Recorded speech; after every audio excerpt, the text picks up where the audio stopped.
नमस्कार बच्चों। पिछले लेक्चर में आपको एक सवाल दिया था जिसका जवाब हम कमेंट बॉक्स में मांगे थे। कुछ बच्चों ने सही जवाब दिया है और इसका सही आंसर है ऑप्शन ए 8√2। आप लोग अपने मन में जो सोचे होंगे आंसर मिला लीजिएगा। वही तरीका 12, 8, 4, 8, 4, 4, 4, 4, 4√2, 4√2 और 8√2 12√2, तो 12√2 इस दिशा में हो गया ऐसे। अब बाकी 4√2 फिर इस दिशा में है ऐसे, तो 12 में से 4 चला गया तो 8√2, यही आंसर हो गया। इसलिए बड़ा आसान तरीका बताया था। एक और एग्जाम्पल मैं आपके सामने दे देता हूं ऐसा कॉन्सेप्ट ब्राइट होने के लिए। ये देखिए,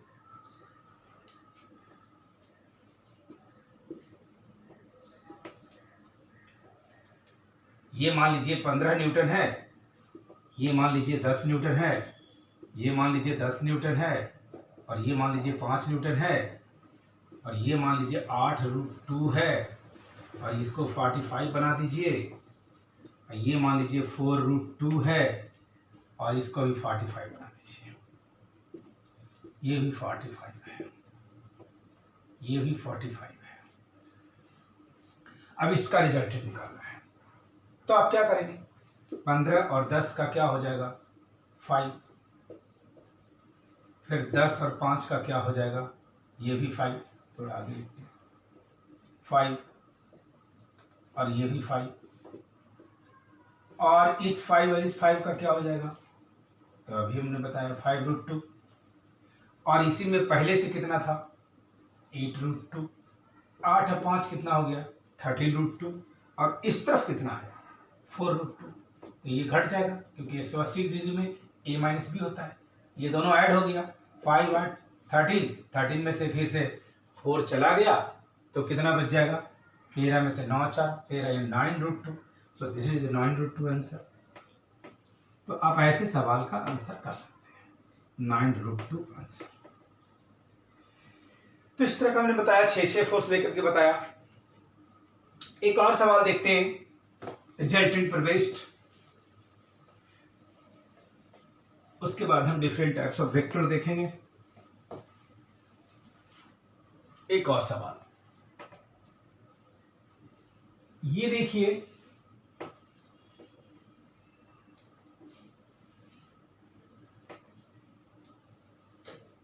ये एक वेक्टर है,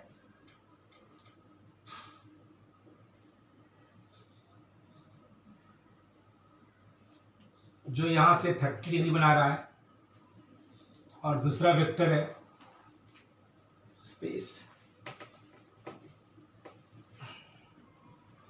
ये एक वेक्टर है और एक दूसरा वेक्टर है। ये 30 डिग्री का एंगल बना रहा है और ये 60 डिग्री का एंगल बना रहा है, और इसका रिजल्टेंट निकालना है। इसका नाम OA, इसका नाम B रख दीजिए। ये 10 न्यूटन है और ये भी 10 न्यूटन है। तो आपको हम बताए हैं वर्किंग रूल में 4 concept: correct angle, correct parallelogram, correct formula, correct calculation. तो बच्चों यहां से यहां तक 60 है और यहां से यहां तक 30 है, तो ये क्या हो जाएगा? ये 30 डिग्री हो जाएगा। और आप क्या कीजिएगा? इसके पैरेलल यहां से बना दीजिए और इसके पैरेलल यहां से बना दीजिए, और यहां से ये डायगोनल मिला दीजिए, और इसी आर को आपको निकालना है। ये 10 है तो सामने वाली ये भी 10, ये 10 तो ये भी 10। न्यूटन है तो न्यूटन ही रहेगा। अब आप आर निकालें। आर इज इक्वल टू क्या होगा? जैसा कि फार्मूला हम लिखते थे, a² b² 2ab cos of 30 degree. So this is equal to a की जगह पर क्या लिखेंगे आप? 10 का square 2 into 10 cos of 30 degree. So this is equal to 100 200 cos of 30 degree. So this is equal to 200 cos of 30. So this is equal to 200 1 plus cos of 30 degree. 200 2 cos square 15 degree. 400 cos square 15 degree. That is 20 cos 15 degree. cos 15 degree का value रख देंगे तो resultant निकल जाएगा. और या आप यहीं से 30 का वैल्यू रख करके भी कैलकुलेट कर सकते थे. हम अपना इस फॉर्मेट में लिख दिया. और ये अल्फा कैसे निकलेगा? तो अल्फा तो आप जानते ही हैं कि ये 30 का आधा जो है 15 डिग्री हो जाएगा. और यहां से एंगल कितना है? 30 डिग्री. तो आप कह सकते हैं एट 45 विथ एक्स एक्सिस, क्योंकि यहां से यहां तक ये 15 डिग्री हो गया और ये हो गया आपका 30 डिग्री. तो फिर यहां से लेकर के यहां तक 45 हो गया. 30 और 15 45. तो ये टेक्निक है, इस तरह से आप बना सकते हैं. तो आप अगर जानते हैं एंगल पहचानना, इसमें तो एंगल संजोग से सही ही था दिया हुआ. अब बस एंगल निकालना पड़ा थोड़ा सा. अब बाकी तो वैल्यू जैसे रखते थे वैसे ही रख दिया. और इस अल्फा को हम बार बार बता रहे हैं कि अगर दोनों बराबर रहते तो एकदम 50-50 एंगल बना के जाता है. इसलिए 30 के आधा 15 मैंने डायरेक्ट लिख दिया. ऐसे B sine theta tan alpha और B sine theta upon A plus B cos theta का भी सहारा लेता तो यही आता. लेकिन हमने कई टाइम्स दिखाया है तो बार बार कितना दिखाते रहे, इसलिए मैंने डायरेक्ट लिख दिया. चलिए ठीक है. अब हम आपको ले चलते हैं डिफरेंट टाइप्स ऑफ वेक्टर की तरफ. अब हम आज आपको डिस्कस करने वाले हैं डिफरेंट टाइप्स ऑफ वेक्टर, जिसमें सबसे पहला वेक्टर का नाम है नल वेक्टर. ऐसे वेक्टर को नल वेक्टर कहते हैं जिसका मैग्नीट्यूड 0 हो, साथ ही साथ उसका डायरेक्शन डिफाइन नहीं होता है. स्वाभाविक है, जब उसका कोई मैग्नीट्यूड ही नहीं है तो उसका डायरेक्शन डिफाइन कैसे होगा? उसमें डायरेक्शन की बात कहीं कैसे जाएगी जब वैल्यू ही नहीं है कुछ? तो जब हम कहेंगे कि 0 न्यूटन का फोर्स लगा रहे हैं तो क्या आप पूछना पसंद करेंगे कि आप ईस्ट में लगा रहे हैं कि वेस्ट में लगा रहे हैं, नॉर्थ में लगा रहे हैं कि साउथ में लगा रहे हैं? 0 न्यूटन का फोर्स मतलब फोर्स ही नहीं लगा रहे हैं. जब आप 0 पैसा लेके मार्केट में जाएंगे तो क्या आपसे कोई पूछेगा कि आपने मार्केट से क्या क्या खरीदारी किया है, जब मैग्नीट्यूड ही 0 है? तो जब पैसा ही नहीं है तो खरीदारी कैसा? इसलिए इसका डायरेक्शन डिफाइन नहीं होता है. ये तो सही बात है, लेकिन एक बड़ा कंट्राडिक्शन सामने उभर कर आता है, और वो ये कि जब इस वेक्टर में मैग्नीट्यूड नहीं है, जब इस वेक्टर में डायरेक्शन नहीं है, तो फिर ये वेक्टर कैसा? वेक्टर का 3 कंडीशन पढ़ा था फर्स्ट डे हम लोग, फर्स्ट लेक्चर में. मैग्नीट्यूड होना चाहिए, डायरेक्शन होना चाहिए, और वेक्टर के एडिशन के रूल्स को फॉलो करना चाहिए. इसमें तो ये तीनों में से किसी गुण को नहीं कहा जा सकता है. मैग्नीट्यूड है ही नहीं, डायरेक्शन है ही नहीं, तो जब है ही नहीं तो फिर ऐड क्या करना? फिर भी ये वेक्टर क्यों है? और अगर नहीं है तो इसे पढ़ क्यों रहे हैं? तो इसका जवाब मैं आपको देता हूं. एक बात बताता हूं आपको, एक छोटा सवाल पूछता हूं. 3 आम में से अगर 3 ही आम घटा दिया जाए, 3 आम से 3 आम घटा दिया जाए तो कितना आम बचेगा? निश्चित रूप से 0 आम. बच्चों 0 आम का मतलब कितना आम? कोई भी आम नहीं. अगर इसका मतलब कोई भी आम नहीं तो इसके जगह पर हम लिख दूं 0 अमरूद, तो क्या दिक्कत है? 0 अमरूद मतलब भी कितना आम? कोई आम नहीं. तो क्या हम 3 - 3 आम - 3 आम = 0 आम लिख सकते हैं, या इसके जगह पर 0 अमरूद भी लिख सकते हैं? तो आंसर है 0 आम तो लिख सकते हैं पर 0 अमरूद नहीं लिख सकते हैं. क्यों? क्योंकि अगर की बात रहेगी दोनों तरफ तो आपका डायमेंशनली ये करेक्ट हो जाएगा, दोनों तरफ से आम कॉमन लेके कैंसिल हो जाएगा, 3 माइनस 0 यानी 0 बराबर 0 प्रूफ हो जाएगा। लेकिन अगर अमरुद रहेगा तो आम से अमरुद नहीं कैंसिल होगा, तो 0 बराबर 0 प्रूफ नहीं होगा, और फिर ये लिखना एप्रोप्रिएट नहीं होगा। ठीक उसी तरीके से मैं आपको कंसेप्चुअल बात बताता हूं कि अगर 10 न्यूटन में से 10 न्यूटन को घटाया जाए तो क्या 0 मीटर होगा कि 0 न्यूटन होगा? निश्चित रूप से 0 न्यूटन ही होगा, नहीं तो फिर यहां पे यूनिट का चक्कर लग जाएगा जैसे आम में लगा। और न्यूटन किसका यूनिट है? फोर्स का, और फोर्स कैसा क्वांटिटी है? वेक्टर। तो अब बताइए आप कि 10 में से जब 10 को घटाएं तो जो 0 आया उसको भी हम वेक्टर कहें कि स्केलर कहें? तो निश्चित रूप से हमें वेक्टर कहना पड़ेगा। तो फिर इस वेक्टर का मैग्नीट्यूड कितना हो गया? 0। इसीलिए हमें नल वेक्टर पढ़ना पड़ रहा है, इसलिए हम नल वेक्टर पढ़ा रहे हैं, इसलिए नल वेक्टर सिलेबस में एंट्री ले लिया कि भाई इसे क्या कहा जाए, इसको क्या कहा जाए। इसको तो भाई वेक्टर ही कहना पड़ेगा, क्योंकि यूनिट तो बदल नहीं सकते आप, जैसे अभी आपने नहीं बदला। तो इसलिए नल वेक्टर का एग्जिस्टेंस हुआ और नल वेक्टर के बारे में हमने पढ़ा। बहुत सारे उदाहरण हैं। आप घर से निकले, कॉलेज स्कूल गए, वापस घर चले आए, आपका डिस्प्लेसमेंट कितना हुआ? 0। नल वेक्टर का उदाहरण है। कोई पार्टिकल कांस्टेंट वेलोसिटी से चल रही है, उसका एक्सेलरेशन कितना हुआ? 0। नल वेक्टर का उदाहरण है, क्योंकि जब कांस्टेंट वेलोसिटी से जाएगा तो उसका एक्सेलरेशन 0 हो जाएगा, और एक्सेलरेशन वेक्टर क्वांटिटी है, तो नल वेक्टर का उदाहरण है। तो ऐसे बहुत सारे एग्जाम्पल है। कोई बड़ी को ऐसे उछाला हवा में, कुछ देर के बाद फिर वापस हाथ में आ गया, डिस्प्लेसमेंट 0, नल वेक्टर का उदाहरण है। ऐसे बहुत सारे एग्जाम्पल मिल सकते हैं जो नल वेक्टर के एग्जाम्पल है। तो आप नल वेक्टर समझ गए होंगे, इसी को बोलते हैं नल वेक्टर। अब दूसरा बहुत इंपॉर्टेंट जिसका नाम है यूनिट वेक्टर, इसको समझते हैं बच्चों। जैसे इसका नाम से जाहिर था नल वेक्टर मतलब मैग्नीट्यूड 0, वैसे इसका भी नाम से पता चल रहा है यूनिट वेक्टर मतलब जिसका magnitude 1। The vector which has magnitude 1, ऐसा वेक्टर जिसका मैग्नीट्यूड 1 हो, मैंने लिखा भी है, the vector which has magnitude 1 is known as unit vector. और इसको डिनोट जो किया जाता है आई के ऊपर कैप, ये देखो कैप ऐसा वाला, टोपी ऐसा कैप पहनाना होता है, आई कैप, जे कैप एंड के कैप।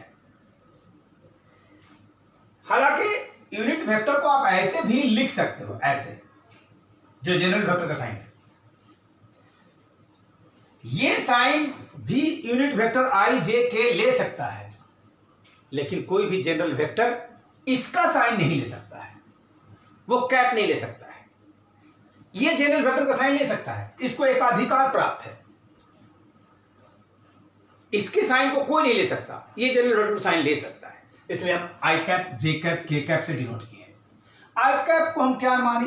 Along x axis. देखिए ये एक्स एक्सिस में बना रखा है यहां पे, तो ये आई लिख दीजिए इधर। जे कैप किधर है? अलोंग वाई एक्सिस, तो इधर जे कैप हो गया। के कैप किधर है? अलोंग जेड एक्सिस, तो इधर के कैप लिख दीजिए। ये अब इसका मतलब क्या हुआ, इसका मतलब समझते हैं। पहले तो हम लोग समझ गए आई कैप अलोंग एक्स एक्सिस, जे कैप अलोंग वाई एक्सिस, के कैप अलोंग जेड एक्सिस, ये तो हम लोग समझ गए। इसके साथ साथ इसका मतलब समझते हैं हम लोग। अगर कोई पी वेक्टर लिखा हुआ है ए आई प्लस बी जे प्लस सी के, इसका मतलब ये है कि ए मैग्नीट्यूड का वेक्टर एक्स एक्सिस में है, बी मैग्नीट्यूड का वेक्टर वाई एक्सिस में है, सी मैग्नीट्यूड का वेक्टर जेड एक्सिस में है। यही इसका अर्थ है। ए मैग्नीट्यूड का वेक्टर एक्स एक्सिस में है, बी मैग्नीट्यूड का वेक्टर वाई एक्सिस में है, सी मैग्नीट्यूड का वेक्टर जेड एक्सिस में है। और ये तीनों का जो रिजल्टेंट वेक्टर है, ये तीनों का जो इफेक्टेड वेक्टर है, इस तीनों को ऐड करने का जो मैग्नीट्यूड होगा, उसका वैल्यू को हम मॉड बोलेंगे, जो हम लिखे हैं mod P is equal to root under A square plus B square plus C square. इसको थोड़ा सा समझ लीजिए, ये कैसे हुआ। इसका अर्थ तो हम लोग समझ गए कि I के साथ जो प्रोडक्ट में है उतनी मैग्नीट्यूड का वेक्टर एक्स एक्सिस में लग रहा है, J के साथ जो प्रोडक्ट में है उतनी मैग्नीट्यूड का वेक्टर y एक्सिस में लग रहा है, K के साथ जो प्रोडक्ट में है उतनी मैग्नीट्यूड का वेक्टर z एक्सिस में लग रहा है। और मॉड P का मतलब इन तीनों का नेट रिजल्टेंट फोर्स है। ये कैसे आया, 1 मिनट समझ लेते हैं हम लोग। देखिए, सबसे बेहतर तरीका है, ये 3 डायमेंशनल फिगर है और 3 डायमेंशन को समझने का सबसे बेहतर तरीका है कि हम लोग किसी क्यूब या क्यूबाइड के बारे में सोचेंगे। तो ये देख लीजिए, ये मान लीजिए ये x है और ये y है, ये a है और ये b है, ये दोनों एक ही प्लेन में है। c 3 डायमेंशनल फिगर बच्चों प्लेन में दिखाना बहुत मुश्किल काम है। भले हम आपको ऐसा दिखा दिया अभी कि ये x है, ये y है, ये z है, लेकिन z ऐसे है नहीं ना, ये तो 3D फिगर है, z ऐसे है बेसिकली। इस डायरेक्शन में हम लोग लाइन को स्केच नहीं कर सकते, कैसे स्केच करेंगे, तो वास्तव में ये इस डायरेक्शन में है, तो ये चीज है। तो अब आप तीसरा वेक्टर को समझ लो कि ऐसे है। पहले इन दोनों का वेक्टर का रिजल्टेंट निकालोगे, अगर ऐसे ऐसे ऐसे, तो ये हो जाएगा, कितना होगा, ए स्क्वायर और बी स्क्वायर, क्योंकि दोनों के बीच का एंगल कितना है, 90, क्योंकि x और y के बीच में एंगल कितना होता है, 90। तो ये दोनों का हो गया ए स्क्वायर और बी स्क्वायर। अब तीसरा वेक्टर को देखिए, 3D फिगर है इसलिए हम इसको ऐसे प्लेन बना रहे हैं। ये c है मेरा, ये हो गया हमारा c, और ये जो देख रहे हैं आप, ये इन दोनों को ऐड करके हमारे पास ये आया रूट अंडर ए square plus B square plus 2ab cos 90 नहीं लिखा क्योंकि cos 90 0 हो जाता, इन दोनों के बीच में एंगल 90 था। तो इसके साथ अब ये फिर से 90 बना रहा है। अब इसका और इसका रिजल्टेंट निकालिए, ऐसे बनेगा पैरेललोग्राम जो हवा में दिख रहा होगा आपको ऐसे। तो ये क्या हो जाएगा, इसको हम अलग से स्केच करके दिखाते हैं। ये मान लीजिए c हो गया और इसको हम दिखा रहे हैं, ये हो गया हमारा ए स्क्वायर बी स्क्वायर का रूट अंडर। अब फाइनली ये हमको रिजल्टेंट निकालना है ना, यानी ऐसे और ये ऐसे। अब ये जो रिजल्टेंट हो जाएगा ये कितना हो जाएगा, ये हम समझना चाह रहे हैं आपको, यानी समझाना चाह रहे हैं। सॉरी, ये डायगोनल होगा ये, तो वास्तव में प्लेन में मैं दिखाया लेकिन आपको मैं समझाया कि मैं ऐसा कर रहा हूं। तो अब क्या हो जाएगा, ये एस और ये सी, इसको निकालेंगे तो रूट अंडर ए स्क्वायर बी स्क्वायर, इसका स्क्वायर प्लस इसका स्क्वायर प्लस सी स्क्वायर। यही चीज था मॉड पी में लिखा हुआ, इसलिए आप सिंपली कैसे आया मैंने दिखा दिया आपको। लेकिन आप दिमाग में ये रखेंगे कि कभी भी कोई वेक्टर लिखा हुआ है, जैसे मैं एक एग्जांपल दे देता हूं समझने के लिए यूनिट वेक्टर में। ये example, if vector a is equal to 2i plus 3j plus 5k, then find mod a, मालूम निकालना है। तो क्या है, सॉल्यूशन देख लीजिए, एक लाइन का सॉल्यूशन, एक समझने के लिए मैंने रख दिया यहां पर, 2 का स्क्वायर 3 का स्क्वायर 5 का स्क्वायर 5 का square. So this is equal to 4 plus 9 plus 25। So this is equal to root under 38, 38। तो ये आंसर हो गया। तो ऐसे आप निकाल सकेंगे मॉडुलस। तो ये था यूनिट वेक्टर। अगला टाइप्स, तीसरा जो है बच्चों,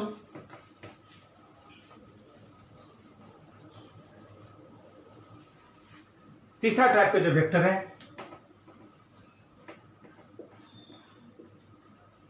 equal vector.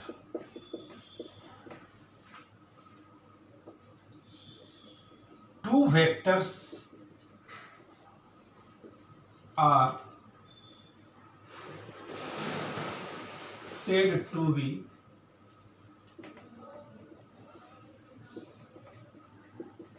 equal vector if their magnitude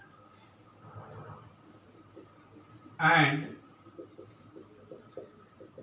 direction both are equal।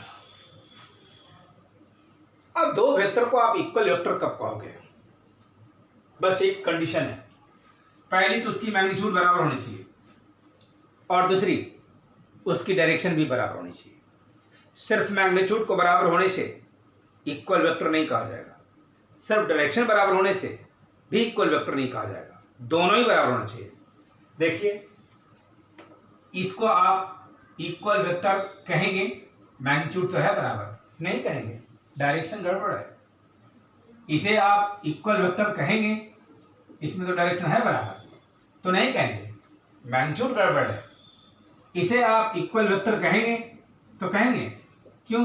Magnitude और डायरेक्शन दोनों है, ये दोनों गड़बड़, ये सही। ये इक्वल वेक्टर का पहचान है कि केवल मैग्नीट्यूड बताने से आप नहीं जवाब दे सकते हैं। अगर कोई स्टूडेंट ए 10 न्यूटन का फोर्स लगा रहा है और स्टूडेंट बी भी 10 न्यूटन का फोर्स लगा रहा है, तो यह आवश्यक नहीं है कि दोनों फोर्स बराबर मैग्नीट्यूड का लगा रहा है तो दोनों एक ही होगा। हो सकता है कि स्टूडेंट ए ईस्ट में लगा रहा हो और स्टूडेंट बी वेस्ट में लगा रहा हो, तो डायरेक्शन डिफरेंट है, तो ये दोनों वेक्टर को इक्वल वेक्टर नहीं कहा जाएगा, ये अनइक्वल वेक्टर है। इक्वल होने के लिए मैग्नीट्यूड के साथ साथ डायरेक्शन को भी समान होना पड़ेगा। आमतौर पर स्केलर चीज में हम लोग इतनी सारी बातें नहीं देखते हैं। स्केलर में हम लोग सिर्फ कहते हैं आपके पास 10 रुपया है, मेरे पास भी 10 रुपया है, हम दोनों के पास बराबर पैसा है, क्योंकि वो स्केलर चीज है। आपके पास 2 केजी चीनी है, मेरे पास भी 2 केजी चीनी है, बराबर चीनी है, क्योंकि वो स्केलर है, उसमें डायरेक्शन की कोई बात नहीं है। लेकिन वेक्टर क्वांटिटी में सिर्फ मैग्नीट्यूड को देख करके आसानी से आप डिसाइड नहीं कर सकते हैं, आपको इसके लिए डायरेक्शन का भी ख्याल रखना पड़ेगा। इसलिए इक्वल वेक्टर को होने के लिए 2 शर्तें हैं, मैग्नीट्यूड एंड डायरेक्शन दोनों ही समान हो तब इक्वल वेक्टर कहलाएगा, अदरवाइज नहीं कहलाएगा। ओके, अगला unequal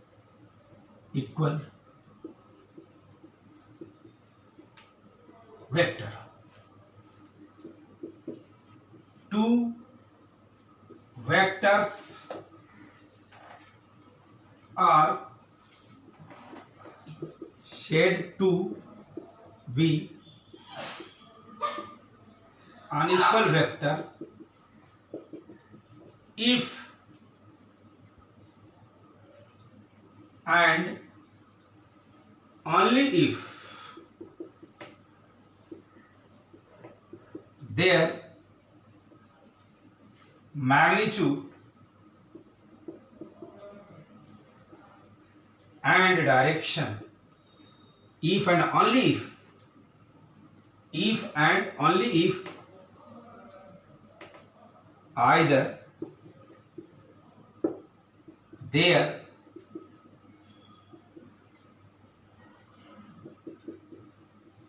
magnitude are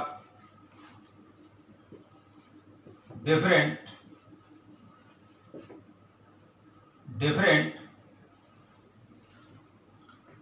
or their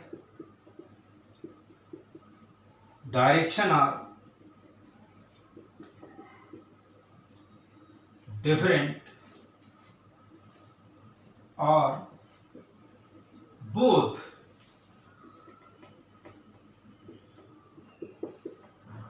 magnitude as well as direction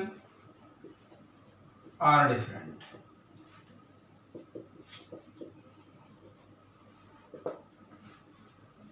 ये था अनइक्वल वेक्टर का परिभाषा। या आप दो वेक्टर को तभी आप कहेंगे अनइक्वल चाहे उनका मैग्नीट्यूड डिफर कर जाए या उनका डायरेक्शन डिफर कर जाए या दोनों ही डिफर कर जाए, ये सब अनइक्वल है। देख लीजिए इसमें क्या डिफर है, मैग्नीट्यूड, इसमें क्या डिफर है, डायरेक्शन, इसमें क्या डिफर है, दोनों ही चीज, मैग्नीट्यूड और डायरेक्शन दोनों ही चीज है। तो ये हुआ अनइक्वल वेक्टर। इक्वल किसको कहे, अनइक्वल किसको कहे। अगला टाइप 5 नंबर, 5वां नंबर जो है इसका नाम है कोप्लेनर वेक्टर। तो दो वेक्टर को आप कोप्लेनर कहेंगे तभी। को का मतलब क्या होता है बच्चों, को माने सेम, आप प्लेन मतलब प्लेन, यानी दो या दो से अधिक वेक्टर भी कह सकते हैं आप। 2 vectors are said to be coplanar vector if they are lie in same plane, माने दोनों एक ही प्लेन में हो। जैसे हम सभी आपस में, हम जितने लोग अर्थ पर हैं वो आपस में सब के सब को प्लानेट कहला सकते हैं, क्योंकि को माने सेम, एक ही प्लानेट पर रहने वाला। तो अगर 100 वेक्टर किसी एक प्लेन में एक्स वाई प्लेन में है, 500 वेक्टर किसी वाई जेड प्लेन में है, तो इसलिए ये 2 वेक्टर और मोर देन 2 वेक्टर भी बोल सकते हैं। 2 वेक्टर और said to be coplanar. 500 vector X Y plane में है, 600 वेक्टर वाई जेड प्लेन में है या जेड एक्स प्लेन में है, किसी भी प्लेन में है, तो वो कोप्लेनर कहलाएगा। एक ही प्लेन में होना चाहिए, वो चाहे जितनी भी वेक्टर की संख्या हो, सब आपस में कोप्लेनर कहलाएगा। जैसे हमने कहा ना, को का मतलब ही होता है सेम। जैसे हम लोग को प्लानेट कहलाए, अभी बताया हमने, तो उसी तरह से को का मतलब ही होता है सेम। और लास्ट है को इनिशियल वेक्टर। इसका मतलब क्या है, एक ही जगह से अगर वेक्टर स्टार्ट हो, को माने सेम, इनिशियल माने स्टार्ट, ये 1 नंबर और 2 नंबर वेक्टर को इनिशियल कहलाएगा। अगर यहां से ये खींच दीजिए तो ये भी क्या कहलाएगा, को इनिशियल कहलाएगा। तो जितना वेक्टर भी आप खींचेंगे ये दोनों आपस में को इनिशियल कहलाएगा, बल्कि जितना यहां से स्टार्ट करेगा सब आपस में को इनिशियल कहलाएगा, है ना। 2 या मोर देन 2 भी हो सकता था, मैंने तो 2 के लिए लिख दिया। 2 और मोर देन 2 वेक्टर्स को भी को इनिशियल कह सकते हैं अगर उनका स्टार्टिंग पॉइंट सेम हो। अब जो है